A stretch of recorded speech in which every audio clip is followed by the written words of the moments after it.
उत्तर प्रदेश के विधानसभा चुनाव चरम पर हैं और ऐसे में भारतीय जनता पार्टी पूरी ताकत के साथ उत्तर प्रदेश के चुनावी समर में कूद चुकी है। ऐसे में एक चेहरा जो मीडिया के सामने ज्यादा नहीं दिखाई देता है, लेकिन भूमिका काफी महत्वपूर्ण है। जी हां, हम बात कर रहे हैं भारतीय जनता पार्टी के राष्ट्रीय महासचिव अरुण सिंह की, जो कि केंद्रीय कार्यालय प्रभारी भी हैं और इस वक्त बंद कमरे में बैठकर चुनावी रणनीति बता रहे हैं। हम उससे विस्तार से पूछेंगे और समझने की कोशिश करेंगे कि इस चुनावी रणनीति को आखिर वो किस तौर पर देख रहे हैं। अरुण जी, समय में आपका स्वागत है। उत्तर प्रदेश चुनाव का चरम पर है और चुनाव को देखते हुए तमाम राजनीतिक पार्टियां इस दंगल में, इस युद्ध में कूद चुकी हैं। आप राष्ट्रीय महासचिव हैं, केंद्रीय कार्यालय प्रभारी भी हैं, लेकिन बहुत सारी रणनीतियां हैं जो आप बना रहे हैं, चाहे तमाम नेताओं के प्रचार के कार्यक्रम हो, चाहे वो मीडिया में जिंगल्स हो, उनके विज्ञापन हो, पूरी मॉनिटरिंग आपके पास है। कैसे देखते हैं? देखिए, रणनीति तो हम नहीं बना रहे, रणनीति तो प्रदेश के लोग बनाते हैं। हम तो एक साधारण से कार्यकर्ता है और एक कार्यकर्ता की भूमिका निभाते हैं। लेकिन हाँ, जो प्रदेश में जो हो रहा है उसकी जानकारी जरूर हमारे पास होती है, मुख्यालय प्रभारी के होने के नाते। पांचों राज्यों में हमारी स्थिति अच्छी है। उत्तर प्रदेश में जो चुनाव प्रचार है, और चुनाव प्रचार मतलब 5 लेयर का जो चुनाव प्रचार है हमारा बहुत पहले से शुरू हो गया था, करीब 2 महीने पहले शुरू हो गया था। हमारे होर्डिंग हो, नुक्कड़ नाटक हो, से लेकर प्रचार रथ हो, हम बहुत आगे थे पहले से जी। और इसी प्रकार उत्तराखंड में भी बहुत और पार्टियों से बहुत आगे है जी। हमारा एक पूरा का पूरा चुनाव प्रचार एक कॉम्प्रिहेंसिव चुनाव प्रचार है सभी जगह पे, अगर आप देखें। और मुझको लगता है कि उसका अच्छा रिस्पांस भी मिल रहा है। अन्य पार्टियां तो बहुत देर से शुरू की है। समाजवादी पार्टी, कांग्रेस ने तो अभी शुरू किया क्योंकि इनका अलायंस बाद में बना। भारतीय जनता पार्टी बहुत पहले से जनता के बीच में जा रही है, अपने मुद्दे रख रही है और उसके साथ आगे बढ़ रही है। नहीं, लेकिन सबसे बड़ी चीज है कि आप सीए भी हैं और एक चार्टर्ड अकाउंटेंट की नजर बहुत पैनी होती है। वो तमाम चीजों को बहुत बारीकी से देखते हैं। तो आपके प्रोफेशन का फायदा या आपके प्रोफेशन की बहुत सारी चीजें और राजनीति की वर्तमान स्थिति, दोनों का सामंजस्य किस तरीके से होता है? देखिए, उस प्रोफेशन के होने के नाते, सीए होने के नाते आप एक सिस्टम को अडॉप्ट करते हैं। सब कुछ सिस्टमेटिक होना चाहिए और एक प्रोसीजर को अडॉप्ट करते हैं। जब कोई सिस्टमेटिक चीजें होती है और प्रोसीजर को फॉलो करते हैं तो अधिक से अधिक काम को आप ढंग से निपटा सकते हैं और फिर कामों का रिजल्ट भी आता है। एक हैपजार्ड वे वर्किंग में उसका रिजल्ट कभी भी नहीं आता। इसलिए मैं जो करता हूं, कोशिश करता हूं कि हम सब कुछ अपना एक सिस्टमेटिक हो, सर्टेन प्रोसीजर्स हैं उनको फॉलो करके और एक डिसेंट्रलाइज प्रोसेस में जो डेलीगेशन ऑफ पावर है, डेलीगेशन ऑफ वर्क करके उसके ढंग से मॉनिटरिंग होकर के चीजों को एक अच्छा आप सामंजस्य के साथ उस काम को अंतिम जो लक्ष्य चाहते हैं, अंतिम स्वरूप चाहते हैं, उसको पूरा करें। वही करने की कोशिश करते हैं। बिल्कुल। और बीजेपी के बारे में ये कहा जा रहा है 2014 के लोकसभा चुनाव ने पूरे देश को यह बता दिया है, तमाम राजनीतिक पार्टियों को बता दिया, विपक्षी पार्टियों को बता दिया कि बीजेपी किस तरीके से मैनेजमेंट करती है। मैनेजमेंट हर चीज में जरूरी है और किस तरीके से अपनी पॉलिटिक्स को देखती है और किस तरीके से उसी रणनीति को भी बनाती है। इसमें एक खास महत्वपूर्ण भूमिका होती है, वो होती है विज्ञापन की, वो होती है मार्केटिंग की, जिसमें कई सारे जिंगल्स होते हैं, विज्ञापन के तरीके होते हैं, किसका चेहरा कहां होगा, उसका स्लोगन कौन सा होगा, उसको लेकर कैसे मंथन कर रही है बीजेपी? क्योंकि इस मामले में बीजेपी के बारे में कहा जाता है कि दूसरी राजनीतिक पार्टियों से बहुत आगे। नहीं, देखिए, इसमें मैं आपको बताऊं, राजनीतिक पार्टी गलती कहां कर देती है जी। जो जिंगल हमको अच्छा लग रहा है, जो हमको एडवर्टाइजमेंट अच्छा लग रहा है, जो कंटेंट अच्छा लग रहा है, उसको लेके चलते हैं। ऐसा नहीं करना चाहिए। हमारे यहाँ क्या है, जितने जिंगल है, जितने कंटेंट्स हैं, जो एडवर्टाइजमेंट में जो मटेरियल जाता है, उसको पहले हम टेस्ट करने के लिए भेजते हैं कि जनता को क्या पसंद आ रहा है, इंडिपेंडेंट पर्सन को क्या पसंद आ रहा है। उनको टेस्ट के आधार पे, अगर हमारे पास 10 जिंगल है, फिर उसमें से सिलेक्ट करते हैं प्रायोरिटी के आधार पे। इसी प्रकार एड में भी करते हैं। तो जब आप इंडिपेंडेंट व्यूज लेंगे, जनता का व्यूज लेंगे, तो वो क्लिक करेगा। जब हमको एज ए राजनीतिक पार्टी, अगर व्यक्ति सोचता है कि हमको क्या अच्छा लग रहा वो चलाएंगे, तो कभी भी क्लिक नहीं करने वाला। मैं छत्तीसगढ़ के 5 चुनाव कराया हूं, 3 बार विधानसभा, 5 और 2 लोकसभा। खुद मैं उसका पूरी जो मार्केटिंग, एडवर्टाइजमेंट या कंटेंट क्या जाएगा, मैं खुद कराया हूं। इसलिए मुझको जानकारी है कि स्ट्रैटेजी यही होनी चाहिए, जो जनता को क्लिक करे, इंडिपेंडेंट राय लो, उसको आगे बढ़ाओ, न कि अपने को पसंद हो वो चीज आगे बढ़ाओ। तो हमेशा आप सक्सेसफुल रहेंगे। ये हम प्रोसीजर उत्तर प्रदेश में और जगह कर रहे हैं। ऐसे में एक टैगलाइन आजकल बड़ी फेमस है, बहुत चल भी रही है, उसका नाम है यूपी को ये 7 पसंद है। आप समझ गए होंगे मेरा इशारा किधर है। देखिए, बहुत देर करती है और यूपी को 7 पसंद है, ये थोपा हुआ लग रहा है कि आप बताइए 1 महीने पहले तक आपस में लड़ाई थी आपस में, अब थोप दिए कि 7 पसंद है। मैं तो कल आ रहा था मेरठ से, मैं देखा होर्डिंग भी, मैं पहली बार ऐसा देखा, होर्डिंग भी ऐसे लगा रहे हैं, ऊपर कांग्रेस की 2 लाइन, नीचे समाजवादी पार्टी की 2 लाइन, मतलब एक पार्टी की होर्डिंग भी नहीं लग रही। होर्डिंग में भी सोच रहे हैं कि दोनों पार्टी के जो फ्लैग के कॉम्बिनेशन है या पार्टी के कलर कॉम्बिनेशन, दोनों को किस प्रकार से एडजस्ट किया जाए। इतना बड़ा जब एडजस्टमेंट करोगे आप, वो भी चुनावी घोषणा के बाद, तो लोगों को ये पसंद नहीं आता। ये पहले होना चाहिए था, कम से कम साल भर पहले। और जो समाजवादी पार्टी हमेशा कांग्रेस का विरोध करती रही, दशकों तक विरोध करती रही, मुलायम सिंह जी विरोध करते रहे, ऑल ऑफ सडन आप कहोगे 7 पसंद है, ये मैं कहूंगा ये फोर्स्ड अलायंस है, ये मजबूरी का एक तरीके से गठबंधन है। ये 7 जनता को पसंद नहीं है, नारा भी ठीक नहीं है। यूपी को 7 पसंद है, जनता को पसंद नहीं, आप जबरदस्ती कर रहे 7 पसंद है। लेकिन इस बीच एक नई चीज भी आई है, भारतीय जनता पार्टी का एक और पोस्टर आया है जिसमें ये नारा तो नहीं है लेकिन एक संकेत है। वो संकेत है यूपी को ये 7 पसंद है। ये 7 सात नहीं है, ये 7 संख्या है, जिसमें प्रधानमंत्री नरेंद्र मोदी मुख्य भूमिका में है, उसके बाद उनके साइड में अमित शाह हैं, उसके बाद उनके साइड में राजनाथ सिंह हैं, फिर उमा भारती हैं, फिर योगी आदित्यनाथ हैं, फिर कलराज मिश्रा हैं और फिर केशव मिश्रा हैं। तो ये 7 चेहरे हो गए। तो अगर सपा और कांग्रेस का यूपी को ये 7 पसंद है, तो आप उस तर्ज पर चलने की ऐसा होगा, आप सही कह रहे हैं। लेकिन हमारा जो स्लोगन है, हमने जो लेके चला, उसमें यह है कि परिवर्तन लाएंगे, कमल खिलाएंगे। उत्तर प्रदेश में परिवर्तन की जरूरत है, परिवर्तन लाएंगे, कमल खिलाएंगे। परिवर्तन की सरकार का भी परिवर्तन यह है कि वहां विकास, कुशासन से विकास, सुशासन की ओर परिवर्तन। और परिवर्तन इसलिए कि जहां नारियों का जिस प्रकार से वहां असुरक्षा है, सुरक्षा कर देंगे। किसानों की बदहाली है, किसानों को खुशहाल करेंगे। युवाओं का, उत्तर प्रदेश में 1 करोड़ युवा पलायन कर चुके हैं, उन युवाओं को वहां उत्तर प्रदेश में नौकरी देंगे।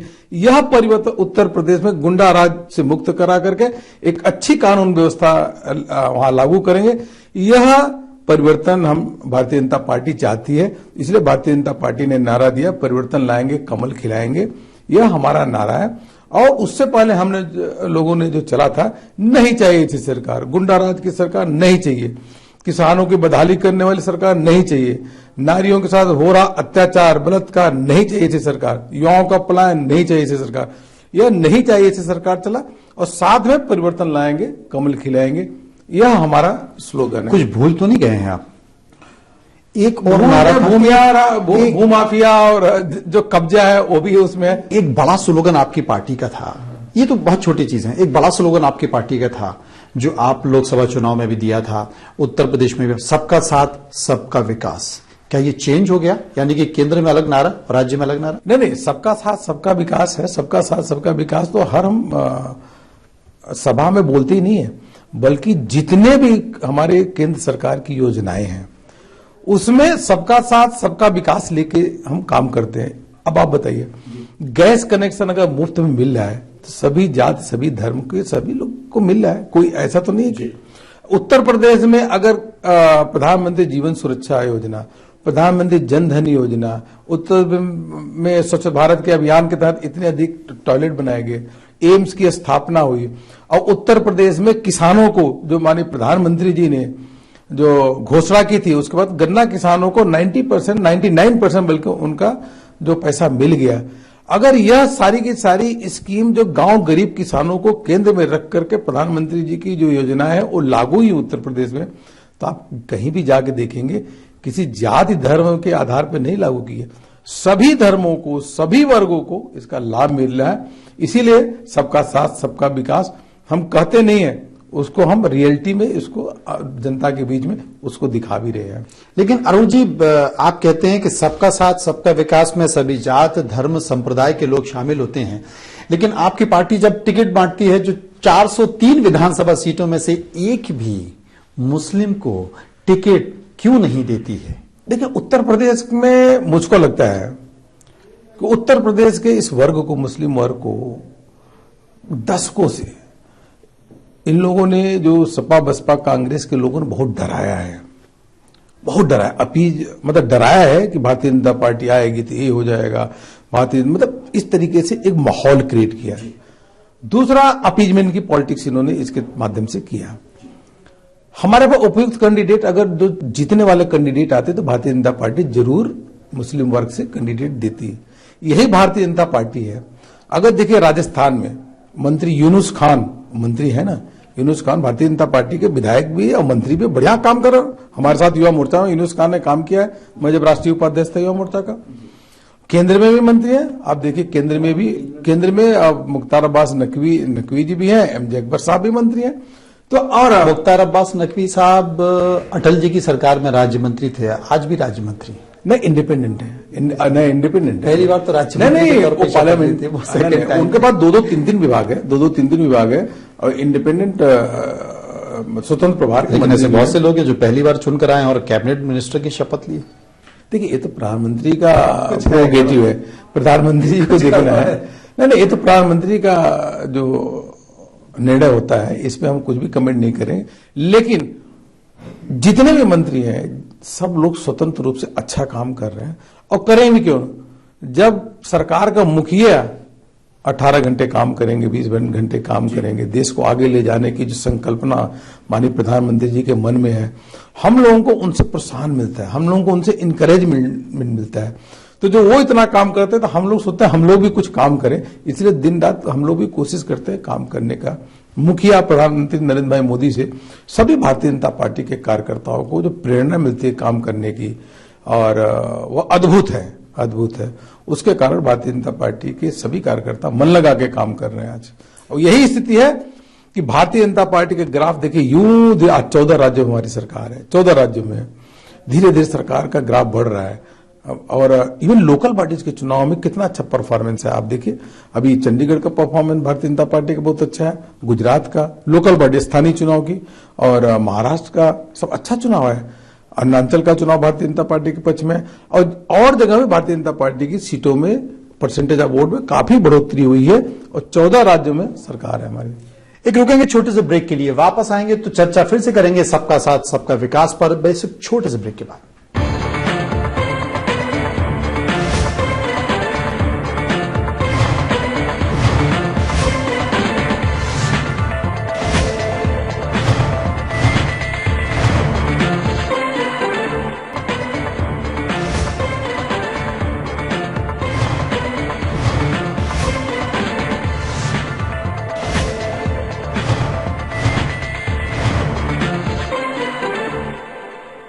ब्रेक के बाद आपका स्वागत है। भारतीय जनता पार्टी के महासचिव अरुण सिंह इस वक्त हमारे साथ मौजूद हैं, जो चर्चा कर रहे हैं भारतीय जनता पार्टी के चाल चरित्र और चेहरे पर, साथ ही चुनावी रणनीति पर। अरुण जी, हम चर्चा कर रहे थे सबका साथ सबका विकास पर।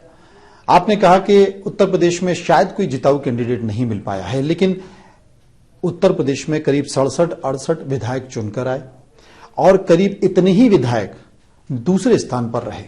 तो जब दूसरी राजनीतिक पार्टियों के ये अल्पसंख्यक चेहरे इतनी प्रमुखता में दिखाई दे सकते हैं, तो ऐसा क्या है कि उत्तर प्रदेश में एक भी अल्पसंख्यक चेहरा नहीं दिखाई देता है? ये शक पैदा करता है। इस फैसले को लेकर उत्तर प्रदेश की तमाम राजनीतिक पार्टियां फायदा भी उठाती हैं कि देखिए, ये सबका साथ सबका विकास की बात करते हैं, लेकिन एक अल्पसंख्यक को टिकट नहीं दे पाए। ये ऐसी भारतीय जनता पार्टी है, और यही कारण है कि उन तमाम चीजों का फायदा उठाकर वो लोग अल्पसंख्यक लोगों को टिकट देते हैं, और वो मैसेज भी देते हैं जिसका जिक्र आप कर रहे हैं कि एक गलत संदेश देने की कोशिश की जाती है बीजेपी के बारे में। देखिए, इसको दो पहलू हैं। पहली चीज तो यह है कि अल्पसंख्यक वर्ग को बहुत डराया गया। कांग्रेस सपा बसपा ने बहुत डराया अल्पसंख्यक, उनके मन में हवा क्रिएट किया। इसलिए जिस मात्रा में अल्पसंख्यक वर्ग के लोग भारतीय जनता पार्टी से उत्तर प्रदेश में जुड़ने चाहिए थे नेतृत्व को लेकर के, उतनी संख्या में जुड़े नहीं। अब केंद्र में भारतीय जनता पार्टी की माननीय प्रधानमंत्री जी की, मोदी जी के नेतृत्व में सरकार चल रही है, और राज्य में भाजपा की सरकार चल रही है। उसको अल्पसंख्यक लोग, मुस्लिम लोग देख रहे हैं कि यार वहां दंगा नहीं हो रहा है, वहां सबका साथ सबका विकास की जो संकल्पना है पूरी हो रही है। अब भारतीय जनता पार्टी के साथ अल्पसंख्यक वर्ग उत्तर प्रदेश का काफी जुड़ने लगा, तेजी जुड़ रहा है। लेकिन जुड़ने के साथ साथ नेतृत्व उभरने में थोड़ा समय लगेगा। नेता है, लेकिन जिताऊ कैंडिडेट में जगह जगह आने में थोड़ा समय लगेगा। मुझको लगता है कि आने वाले समय में जब आगे चुनाव जब भी होंगे, आप देखिएगा काफी संख्या में अल्पसंख्यक वर्ग के लोग भारतीय जनता पार्टी के कैंडिडेट विधानसभा के रहेंगे। समय लगता है, अभी 2.5-3 साल हुआ सरकार के हमारे, उस समय लगता है आप 5-6 साल के अंदर अल्पसंख्यक वर्ग के नेता जिताऊ कैंडिडेट, अल्पसंख्यक वर्ग के बहुत सारे कार्यकर्ता भारतीय जनता पार्टी के साथ काम कर रहे हैं। भारतीय जनता पार्टी का अल्पसंख्यक मोर्चा भी है, अच्छा काम कर रहा है। लेकिन प्रश्न ये है कि धीरे धीरे करके जो नेतृत्व आना चाहिए चुनाव जीतने वाला, वह धीरे धीरे करके आ जाएगा। एक बड़ा संकट है तमाम राजनीतिक पार्टियों के साथ है टिकट वितरण, चाहे वो बीएसपी हो, चाहे वो सपा हो, चाहे वो कांग्रेस हो या बीजेपी हो या और छोटी छोटी पार्टियां हो। छोटी छोटी पार्टियों में भी इस तरह की चीजें देखी हैं। हम अपना दल को लेकर देख रहे हैं कि किस तरीके से मारकाट वहां पर चल रही है। भारतीय जनता पार्टी ने जो टिकट डिस्ट्रीब्यूशन किया है उसमें एक लाइन चल रही है, एक मुद्दे पर चर्चा हो रही है, और चर्चा ये है कि बाहरी प्रत्याशियों को आपने बहुत टिकट दिए, इसलिए आपका जो पार्टी का कैडर है, पार्टी का कार्यकर्ता बहुत निराश।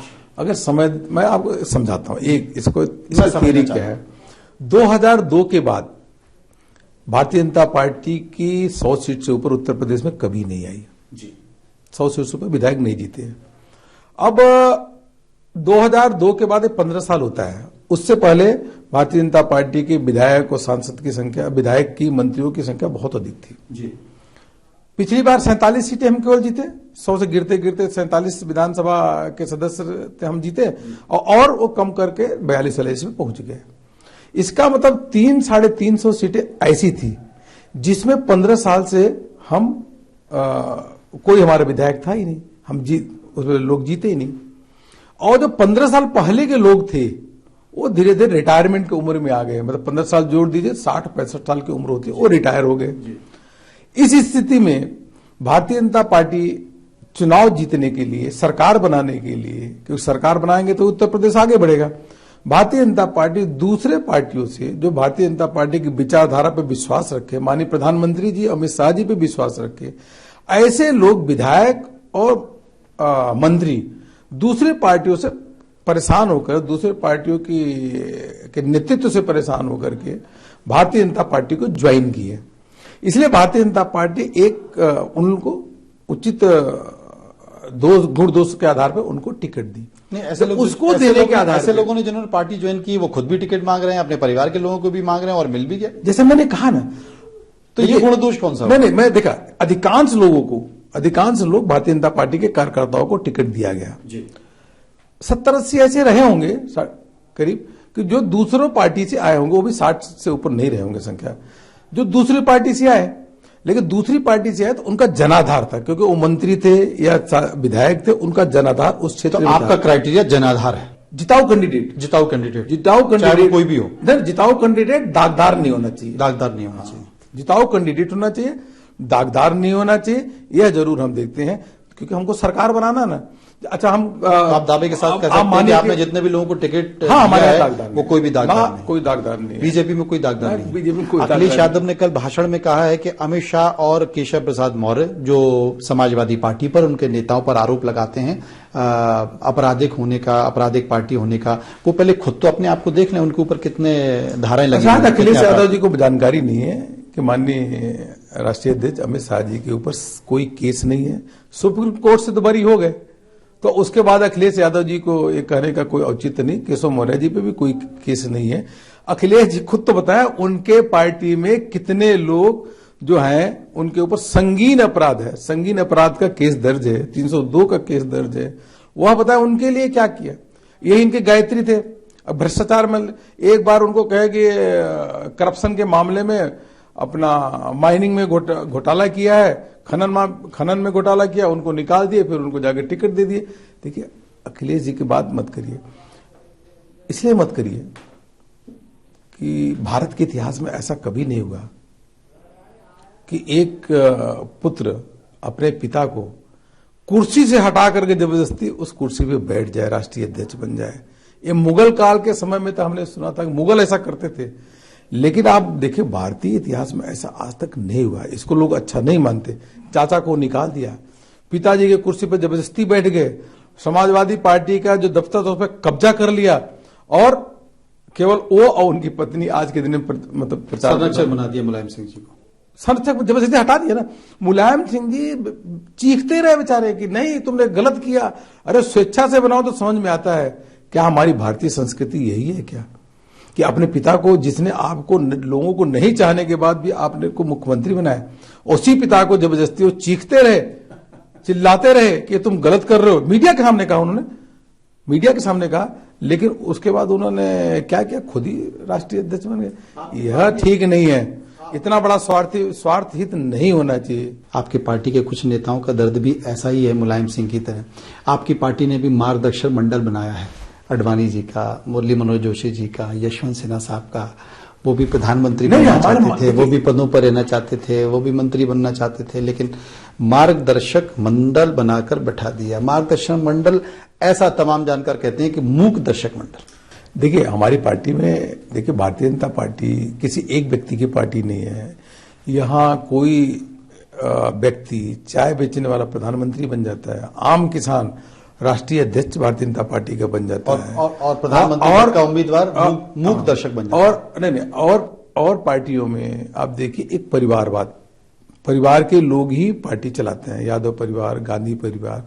हमारे यहाँ स्वेच्छा से जो जिनका नाम लिए, माननीय अडवाणी जी, माननीय जोशी जी, यह स्वेच्छा से इन्होंने कहा मार्गदर्शन पार्टी का करेंगे, अच्छा है। लेकिन वहां मुलायम सिंह जी के लड़के ने ऐसा कभी हुआ कि अखिलेश यादव जबरदस्ती उनको हटा करके, पिता को जबरदस्ती हटा करके, अगर वो कहते संरक्षक बनना चाहते हैं तो ठीक है, हम मतलब जनता को दिक्कत नहीं होती, हमको आपत्ति नहीं होती, लेकिन जबरदस्ती अधिवेशन बुला करके मुलायम सिंह जी को हटा करके तख्ता पलट करके खुद तख्ते कुर्सी पे बैठ जाना, ऐसा ये कहाँ का भाई? ये अभी नहीं, ये पहले से भी देखिए, मतलब उसको डिटेल में तो मैं नहीं जाना चाहूंगा। तो मुझे लगता है लेकिन इसमें तो बीजेपी को खुश होना चाहिए कि कम से कम समाजवादी पार्टी बिखर गई है। मुलायम सिंह अलग बोल रहे हैं, शिवपाल कह रहे हैं मैं नई पार्टी बनाऊंगा, अखिलेश चुनाव के लिए जिताने की कोशिश कर रहे हैं। भारतीय जनता पार्टी के हम लोग ऐसे नहीं है। ये सब होके तो हम लोग इससे खुश नहीं है। खुश देखिए, जिस पार्टी को उत्तर प्रदेश की जनता ने पूर्ण बहुमत दिया और अखिलेश जी मुख्यमंत्री बने, उस राजनीतिक दल में इतने झगड़े और इतने झगड़े हुए, उत्तर प्रदेश का विकास नहीं हुआ। हमारा उत्तर प्रदेश बहुत पिछड़ चुका। इसलिए हम लोगों को मन में कष्ट है कि एक किस प्रकार का इन्होंने शासन चलाया, किस प्रकार के झगड़ा करते रहे, झगड़ा शुरू से करते रहे, वो झगड़ा अब सामने आ गया। इस हद तक झगड़ा आ गया कि कुर्सी से हटा देना, बर्खास्त कर देना, ये आ गया। इससे नुकसान हुआ, उत्तर प्रदेश की जनता को नुकसान हुआ। हमारा उत्तर प्रदेश बहुत पिछड़ चुका है, उद्योग धंधे है नहीं, लोगों का पलायन हो रहा है, नहरों में पानी नहीं है, किसानों की हालत बुरा है, भूमाफिया चारों ओर जमीन पे कब्जा कर रहे हैं, जबरदस्त कब्जा कर रहे हैं। यह उत्तर प्रदेश की स्थिति है। बहुत एक छोटा सा ब्रेक लेंगे, वापस आएंगे तो फिर से बात करेंगे अरुण सिंह जी से और समझने की कोशिश करेंगे कि आखिर राजनीति की दशा दिशा है क्या।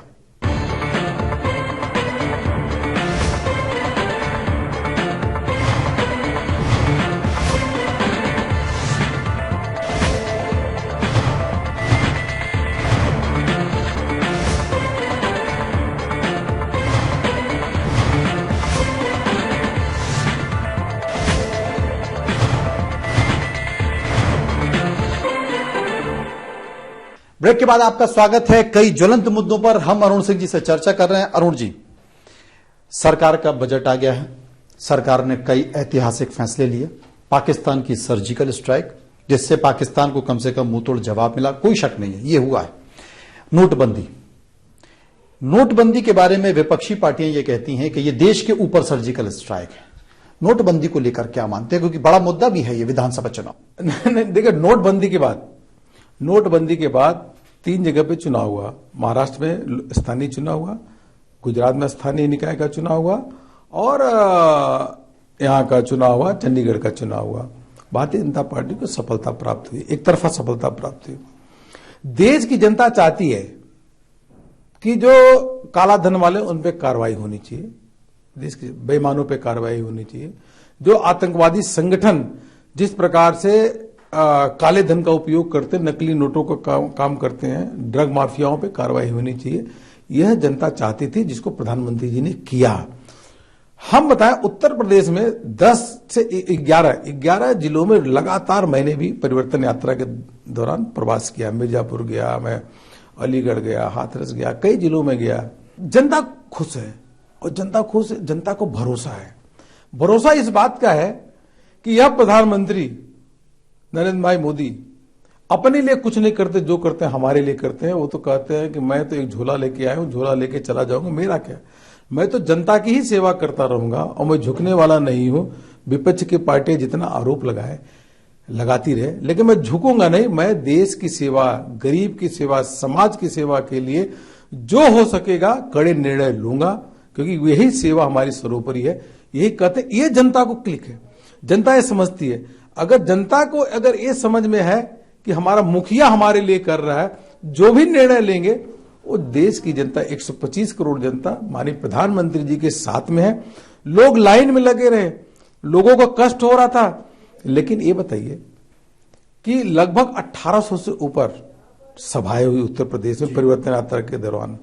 जगह जगह, मोहल्ले मोहल्ले से लेकर ब्लॉक स्तर पे, रूरल एरिया पे सभा हुई। एक जगह भी एक भी व्यक्ति खड़ा होकर के न काला झंडा दिखाया, न पत्थर मारा, न आवाज किया, किसी ने कोई विरोध नहीं किया। जब उल्टा जब हम कहते थे तुम्हें प्रधानमंत्री जी पे भरोसा है ना, लोग कहते हाँ भरोसा है, अच्छा निर्णय लिए ना, कहा अच्छा निर्णय लिए। और मैं इतना बता दूं आपको, आने वाले समय में ये जो नोटबंदी का निर्णय लिए है, भारत को अगर आर्थिक रूप से शक्तिशाली करना है और गरीबों को, गांव का विकास करना है, तो यह सबसे बड़ा ऐतिहासिक कदम माननीय प्रधानमंत्री जी ने लिया है। और 2 से 3 साल बाद आप देखिएगा भारत का जो आर्थिक ढांचा है वह बढ़ेगा। मैं इसलिए टैक्स कलेक्शन भी आपसे समझना चाहता हूं क्योंकि आप सीए भी हैं, तो आर्थिक मामलों की जानकारी आपके पास अच्छी खासी होगी, क्योंकि अभी ये ताजा बजट आया है। बजट के पहले जो आर्थिक सर्वे आया था उसमें कहीं ना कहीं वृद्धि दर पर असर पड़ा है, जीडीपी पर असर पड़ा है, औद्योगिक जो गति है उस पर असर पड़ा। ये सारी की सारी चीजें नेगेटिव में गई हैं, तो ये कब ठीक होंगे? क्योंकि तमाम आर्थिक जगत के जानकार ये चिंता व्यक्त कर रहे हैं भारत की इकोनॉमी को लेकर, भारत की वृद्धि को लेकर, भारत के रोजगार को लेकर, भारत के उद्योग को लेकर, भारत के विकास को लेकर चिंता व्यक्त कर रहे थे। वो चिंता व्यक्त जरूर कर रहे थे, लेकिन जब उन्होंने आर्थिक जो जीडीपी का जब आंकड़ा आना शुरू हुआ, तब उन्होंने देखा कि इसमें तो मामूली 0.1-0.2% की गिरावट आई थी। और धीरे धीरे करके आप देखिए, वर्ल्ड बैंक से लेकर के, वर्ल्ड बैंक ने भी अभी हमारी 7.6 से लेकर के उन्होंने ग्रोथ प्रोजेक्ट किया है। हमारे वित्त मंत्री जी ने जो अभी बजट दिया उसमें भी 7% से ऊपर उन्होंने जीडीपी की बात कही है। फिजिकल डेफिसिट हमारे 3.2 में कंट्रोल में है। मतलब इस प्रकार से हमारी आर्थिक गति जो है, विकास की गति जो जितनी गिरनी चाहिए वो नहीं है, मामूली सी रिसेशन है, लेकिन यह जिस स्पीड से बढ़ रहा है और बढ़ेगा वह बहुत तेज होगा। और मुझको लगता है कि इससे जो टैक्स कलेक्शंस हैं वह बढ़ेंगे, और टैक्स कलेक्शन जब बढ़ेगा मतलब आने वाले समय में स्थिति बेहतर हो जाएगी। थोड़ी परेशानी है। अच्छा, 10 लाख करोड़ रुपए बताइए इस बजट में किसानों के लिए एग्रीकल्चर सेक्टर के लिए 10 लाख करोड़ रुपए का ऐतिहासिक बजट जो है एलोकेशन इस बजट में किया गया है। तो इसी कारण तो किया गया है कि यह नोटबंदी के बाद लेकिन ढांचा निराश है। किसान ये बोलते हैं कि अगर कर्जा माफ हो जाता तो बेहतर होता। अरे भाई ये बताइए, कर्जा माफ में 60 दिन का तो इंटरेस्ट वेव हुआ ही, वो तो ऊंट के मुंह में जीरे। लेकिन हमारे उत्तर प्रदेश में हमने क्या, वो तो नोटबंदी के दर्द पर मरहम लगाने। नहीं, हमने उत्तर प्रदेश में कहा है ना, हमने कहा क्रॉप लोन जो है, फसली ऋण है, उस पर कोई ब्याज नहीं लगेगा। हमने कहा जो क्रॉप लोन है, जो छोटे मध्यम किसान है उनका माफ भी, कर्ज जो लिए वो भी माफ करें। भारतीय जनता पार्टी ये आपके बजट उसके घोषणा पत्र में कहा। अच्छा, हम कहें मायावती ने भी आज बोल दिया करीब 1 लाख करोड़ के कर्ज वो माफ करेंगे। मायावती तो छोड़िए, वो क्या माफ करेंगे, वो तो 1 लाख करोड़ भी अपने खाते में जमा कर लेंगे, वो हम नहीं कर। लेकिन चूंकि हम मध्य प्रदेश में कर रहे हैं, छत्तीसगढ़ में कर रहे हैं, गुजरात में कर रहे हैं, आज मध्य प्रदेश में किसान क्रेडिट कार्ड पे कोई ब्याज नहीं लगता। हम कर रहे हैं ऑलरेडी। तो जो हम अन्य राज्यों में कर रहे हैं वही तो हमने बात कही है। लेकिन नई बात भी हो रही है, किसानों की आत्महत्या फिर हो रही है बीजेपी शासित राज्यों में। मेरे पास आंकड़े आप देखिए जरा, अगर देखना हो तो उड़ीसा की हालत देखिए, वहां 150 से ऊपर किसानों ने आत्महत्या की। जो लोग वहां पे देखना हो तो अन्य राज्यों में जो है वहां देखिए क्या स्थिति है। उड़ीसा देखिए कितना लोगों का बुरा हाल है। उड़ीसा तो आपके लिए महत्वपूर्ण भी है, आप वहां के सह प्रभारी, वहां का मैं प्रभारी हूँ। प्रभारी हैं आप वहां के। उड़ीसा में तो अभी चुनाव वहां के होने वाला है। प्रभारी होते हुए उड़ीसा की स्थिति को क्या देख रहे हैं, क्योंकि लोकल बॉडीज के इलेक्शन वहां पर आगे आने वाले समय में विधानसभा वहां पर है, क्या रणनीति है आपकी? देखिए उड़ीसा में क्या है कि नवीन पटनायक की 17 साल से सरकार है और लोग परेशान है नवीन पटनायक से। वहां पे उड़ीसा एक ऐसा जगह है जहां पीने का पानी स्वच्छ नहीं मिलता। बलंगीर से लेकर के अगर आप देखिए संबलपुर में 100 से अधिक वहां मृत्यु हो गई। लोगों को अस्पताल में दवाई नहीं है, 60 से 70 बच्चे को मृत्यु हो जाती है कटक में। उड़ीसा में किसान आत्महत्या करते हैं। उड़ीसा में जापानीज बुखार के कारण 121 लोग मर गए। देखिए उड़ीसा में इतनी स्थिति खराब है। आपने दाना मांझी का देखा होगा, एक व्यक्ति अपने कंधे पे पत्नी का 100 लेकर के 10 किलोमीटर चला जाता है। उड़ीसा में 17 साल में कोई विकास नहीं है, बहुत हालत खराब है। उसके बावजूद भी आपकी सरकार वहां सत्ता में नहीं आ पाती, क्या कारण? आएगी, सत्ता में आएगी। अब लोग नवीन पटनायक बतौर प्रभारी अरुण सिंह कुछ खास रणनीति बना रहे हैं? हाँ बहुत। अरे हमारी रणनीति तो ऐसी अच्छी चल रही है। रणनीति नहीं, हम उनको एक सांगठनिक अपना स्ट्रक्चर बहुत मजबूत किए हैं। मंडलों को संख्या हमने बढ़ाई है। नंबर 1, जो पहले उड़ीसा में होता था कि भारतीय जनता पार्टी प्रदेश में कार्यक्रम करती थी, अब भारतीय जनता पार्टी जो ब्लॉक स्तर पे लगातार प्रदर्शन करके उड़ीसा के हित की बात कर रही है, उससे भारतीय जनता पार्टी का ग्राफ लगातार बढ़ रहा है।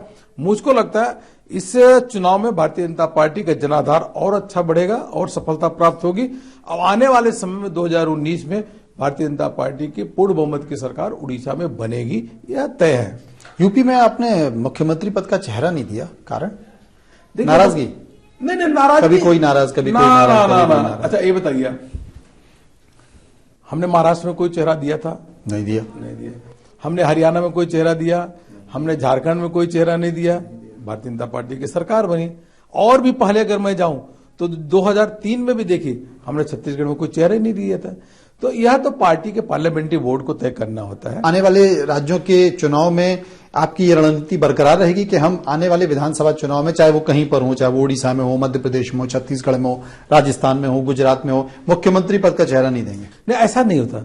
कहीं चेहरा होंगे, कहीं चेहरा नहीं होंगे, लेकिन यह हमारा राज करने की नीति को देखते किया जाएगा। Parliamentary board, Bharatiya Janata party का जो पार्लियामेंट्री बोर्ड होता है वही निर्णय लेता है, उचित समय पे उचित निर्णय लेता है उस पार्लियामेंट्री बोर्ड। इसमें मुझको क्या करना, लेकिन कहीं चेहरे होंगे, कहीं नहीं होंगे। भारतीय जनता पार्टी एक कार्यकर्ताओं की पार्टी है। देखिए ये 11 करोड़ कार्यकर्ताओं की पार्टी है भारतीय जनता पार्टी।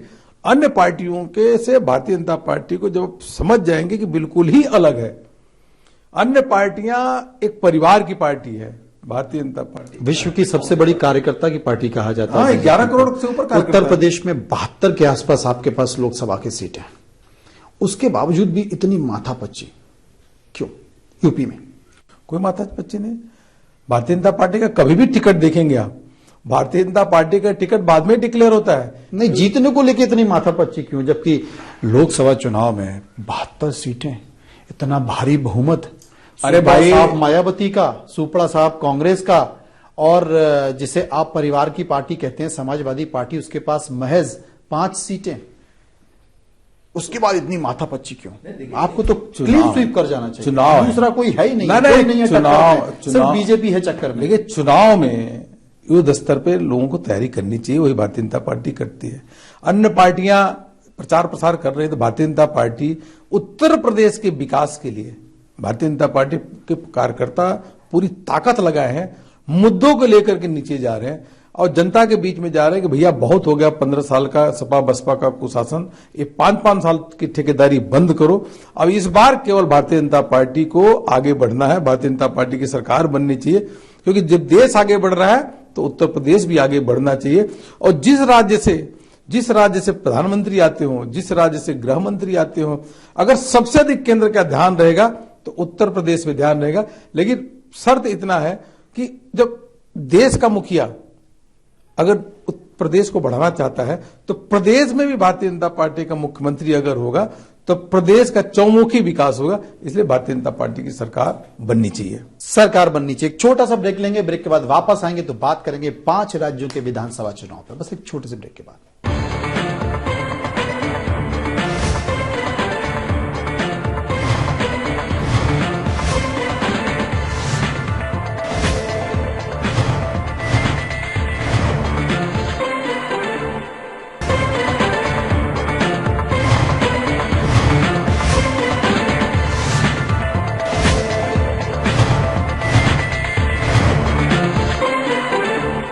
ब्रेक के बाद आपका स्वागत है। हम चर्चा कर रहे हैं भारतीय जनता पार्टी के महासचिव अरुण सिंह जी से। कई ज्वलंत मुद्दों पर बातचीत हो रही है। बातचीत 5 राज्यों के विधानसभा चुनाव पे। पंजाब में चुनाव, गोवा में चुनाव, उत्तराखंड में चुनाव, मणिपुर में चुनाव और उत्तर प्रदेश में चुनाव। करीब करीब 2 राज्यों की स्थिति तो हो ही गई है, बाकी राज्यों में चुनौतियां आपके सामने बनी हुई हैं। पंजाब और गोवा को लेकर क्या मानते हैं? कुछ उम्मीद है?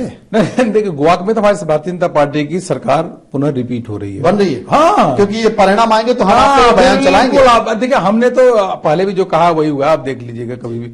गोवा में भारतीय जनता पार्टी की सरकार बन रही है, उत्तराखंड में भारतीय जनता पार्टी की सरकार बन रही है। पक्का बन रही है? हाँ, उत्तराखंड में भारतीय जनता पार्टी की सरकार बन रही है। हरीश रावत के कुशासन से लोग परेशान है। और उत्तर प्रदेश में तो 2/3 बहुमत आ रही है, ये मान के चलिएगा। मैं बता रहा हूं, उसके बाद भी आप चर्चा कर लेंगे। 2/3 बहुमत के साथ सरकार बन रही है। मतलब आपने बहुमत के साथ यूपी में सरकार बना ली? हाँ, बना ली। चलिए, और अब आपका मणिपुर में भारतीय जनता पार्टी की सरकार, देखिए, इकोनॉमिक ब्लॉकेट से पहले भी भारतीय जनता पार्टी की सरकार बनना तय था। अब मैं इकोनॉमिक ब्लॉकेट के बाद आर्थिक नाकेबंदी के कारण तो सुनने में आ रहा है कि आपको लेकर बड़ी परेशानी है। हाँ, लेकिन वही मैं कह रहा हूं कि आर्थिक नाकेबंदी जब हुई, अब जाकर के चुनाव, चूंकि वहां बाद के फेज में है, वो चीजें संभल जाएंगे। वहां भारतीय जनता पार्टी अल्टीमेटली वहां पे भी सरकार बन जाएगी। गैप मिल गया ना। और पंजाब में भी भारतीय जनता पार्टी की स्थिति में काफी परिवर्तन होगा। और मुझको लगता है कि जिस प्रकार से बाद के समय में जो अकाली दल और भाजपा का जो ग्राफ बढ़ा है, वहां भी सरकार बनेगी। अरुण जी, आपने बड़े ही अच्छी तरीके से भारतीय जनता पार्टी के पक्ष में बयान दिया।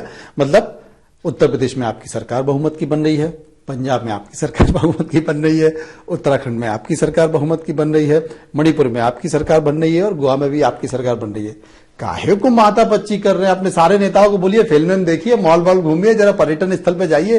क्यों इतना परेशान है? फिर तो आपकी सरकार ही बन रही है, विषय खत्म। मैं आप देखिए ना, लोकसभा में मोदी जी इतनी बड़ी बड़ी रैलियां कर रही हैं, अमित शाह जी इतनी भयंकर रणनीति बना रहे हैं। लोकसभा तनाव ही नहीं लेना चाहते। लोकसभा के बाद, लोकसभा चुनाव के बाद अगर आप देखिए तो जिस प्रकार से भारतीय जनता पार्टी का ग्राफ लगातार बढ़ा है, और जिन राज्यों में भारतीय जनता पार्टी का एक परसेंटेज ऑफ वोट मतलब 15, 16, 17% से ऊपर था, वहां भारतीय जनता पार्टी की सरकार सब जगह बनी है। केवल बिहार में ऐसा हुआ, अर्थमेटिक इक्वेशंस, जो ये जेडीयू और आरजेडी दोनों मिल गए, इसलिए हम वोट अधिक पाए। हमारे जो विधानसभा के कैंडिडेट से वोट अधिक पाए, फिर भी चुनाव हार गए। तो वहां अर्थमेटिक इक्वेशन जो है, अर्थमेटिक अंक गणित जो था, वो उस गठबंधन के पक्ष में था, इसलिए वहां नहीं बना पाए।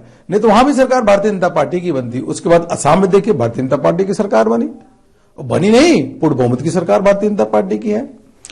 एक बड़ी चीज जिसको पूरे देश की राजनीति, पूरे देश के राजनेता, यहां तक कि विदेशों के कई बड़े बड़े पॉलिटिकल एनालिस्ट यानी कि राजनीतिक विशेषज्ञ मंथन कर रहे हैं कि प्रधानमंत्री नरेंद्र मोदी और अमित शाह की जोड़ी में ऐसा क्या है जिन्होंने वाकई भारतीय जनता पार्टी को शीर्ष पर पहुंचाया है, और भविष्य में भी कुछ ऐसी ही रणनीति दिखाई दे रही है। मुझे लगता है कि इन दोनों पर पीएचडी होनी चाहिए, समझने की कोशिश होनी चाहिए। इन दोनों की रणनीति को लेकर क्या मानते हैं? और सबसे पहले मैं पूछना चाहता हूं, क्योंकि अमित जी, जो कि अमित शाह भारतीय जनता पार्टी के राष्ट्रीय अध्यक्ष हैं, उनकी वर्किंग के बारे में बहुत चर्चा होती है। क्या है उनकी वर्किंग?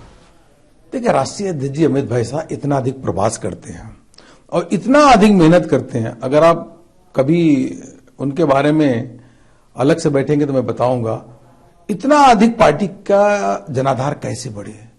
लगातार चिंता करते हैं और काम करते हैं। वो 18 घंटे से ऊपर काम करते हैं रोज जी, 18 घंटे से ऊपर काम करते हैं लगातार, और लगातार प्रवास करते रहते हैं। और जिस प्रकार से हम करोड़ों कार्यकर्ताओं को बिल्कुल एनर्जाइज करते हैं, और अद्भुत है भाई। ईमानदारी से काम, मेहनत से काम, सभी कार्यकर्ताओं को साथ में लेकर के चलते हैं और हमेशा पार्टी के बारे में सोचते हैं। आप केंद्रीय कार्यालय के प्रभारी भी हैं, इसलिए मैं पूछना चाहता हूं। बताओ, इसलिए मैं पूछना चाहता हूं आपसे। व्यक्तिगत फंक्शन में बहुत कम जाते हैं हमेशा। जी जी, इसलिए मैं पूछना पार्टी चाहता का हूं, काम सर्वोपरि होता है उनका। इसलिए मैं आपसे पूछना चाहता हूं क्योंकि अमित जी के बारे में, अमित शाह के बारे में ये कहा जाता है कि उन्हें चापलूसी पसंद नहीं है। बिल्कुल नहीं पसंद। कोई आदमी बिना ऑथेंटिक काम के अगर उनके पास पहुंचता है तो बोलते हैं कि क्यों समय खराब कर रहे हो, पॉइंट की बात करिए, 2 मिनट में जवाब दीजिए, 3 मिनट में बात कहिए, उसका हम समाधान करेंगे। तीसरी चीज, फालतू चीजें उनको पसंद नहीं है, समय खराब करते नहीं है और वो टारगेटेड हैं कि अगर आज उन्हें 5 काम, 6 काम, 7 काम करने हैं तो उस पर फोकस्ड रहते हैं। Amit Shah ji means business.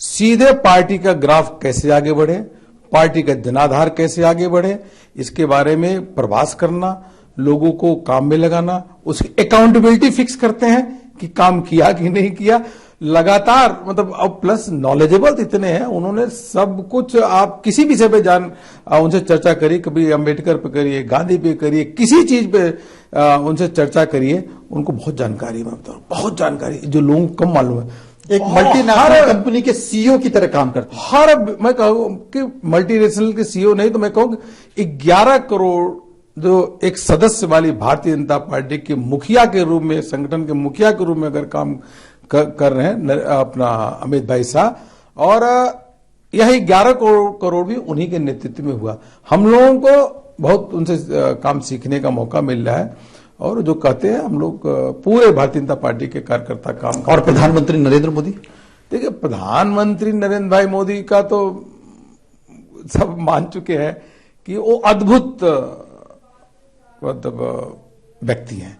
मतलब कितना गुण है उनके बीच में, मतलब उनके पास कल्पना नहीं कर सकते।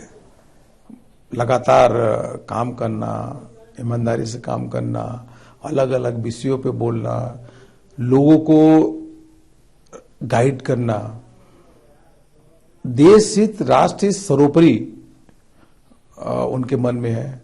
समाज के जो निचले तबके के लोगों, उनको कैसे उनको उठाया जाए, उनके मन में पीड़ा रहती है और लगातार काम करते हैं। मैं एक उदाहरण देकर आपको अपनी बात समाप्त करूंगा। एक 70-75 साल के स्वामी जी के पास मैं मिलने गया, और बहुत बड़े संस्था के स्वामी जी, कोई राजनीति से लेना देना नहीं, करीब 1.5 साल पहले की बात है। उन्होंने मेरे को एक जो बात कही, उन्होंने कहा कि अरुण जी आप महामंत्री हैं, आप अधिक से अधिक काम करो, पूरा समय लगाओ, मेहनत करके काम करो, क्योंकि देश में एक ऐसा व्यक्ति सम्राट अशोक के बाद पहली बार ऐसा प्रधानमंत्री देश को मिला है जो देश को आगे ले जाएगा और स्वामी विवेकानंद जी के सपने जो थे 21वीं शताब्दी भारत की होगी, वो साकार होगी। इसलिए नरेंद्र भाई मोदी देश को प्रधानमंत्री बड़े सौभाग्य से मिले हैं। अच्छे हम लोगों ने कर्म किए होंगे, इसलिए ऐसा प्रधानमंत्री देश को मिला है। आप जितना मेहनत कर सकते हो, पार्टी के महामंत्री उतना मेहनत करो, और प्रधानमंत्री जी के जो सपना है देश को 21वीं शताब्दी में देश नेतृत्व करे, वो उनके व्यक्तित्व में दिखाई भी देता है। अरुण जी, ये तो राजनीति की बात हुई, आपकी व्यक्तिगत हॉबी क्या है? व्यक्तिगत हॉबी हमारे कुछ नहीं है। कभी होता है कि फ्री समय में कोई गेम खेलता है, कोई फिल्म देखता है, कोई मूवी देखता है, कोई गाने सुनता है, जो मिल जाता है वही कर लेता हूं मैं, कोई ऐसा नहीं है। ये तो मजबूरी वाली हॉबी हो गई। नहीं, फिर भी कोई फिल्म देखने का शौक, गाना गाने का शौक? नहीं, ऐसा कुछ नहीं है, ऐसा कुछ नहीं है। जब खेलने लगा कहीं होता, अगर मिल गया तो खेल भी रहते हैं। कभी गुनगुनाते भी हैं? ना, बिल्कुल नहीं। ना। किताबें पढ़ने का शौक? हाँ, किताबें पढ़ लेते हैं। कौन सी हाल ही में नई किताब पढ़ी आपने? किताब अब प्रधानमंत्री जी पे 2-3 किताबें लोगों ने लिखा है। निर्मल गांगुली जी लिखे हैं, उनकी किताब मैंने पढ़ी। कई लोग प्रधानमंत्री जी पे किताब लिखे हैं, और जो आप करें रिसर्च ना, एक तरीके से रिसर्च करके ही बहुत सारी किताबें आई है। बहुत बढ़िया। हाँ, तो उनको पढ़ते हैं, समय पे उनको भी पढ़ लेते हैं। बाकी समय मिलता है तो बहुत सारे हमारे वैचारिक दृष्टि से हमारे पास बुक्स हैं भारतीय जनता पार्टी के या अपने परिवार के वैचारिक दृष्टिकोण से बहुत सारी किताबें हैं, उनको भी पढ़ता हूँ समय मिलता है तो। चलिए अरुण जी, आपने हमसे बातचीत की, आपका बहुत बहुत शुक्रिया और हम शुभकामना देते हैं आपको कि 5 राज्यों के विधानसभा चुनाव में भारतीय जनता पार्टी जैसी अपेक्षा रखती है, जैसी चाह रखती है, वैसे परिणाम उसे मिले, और अगर नहीं मिले तो हम फिर आपके पास आएंगे और पूछेंगे कि ऐसा क्यों। बिल्कुल मैं तैयार हूँ। बहुत बहुत धन्यवाद।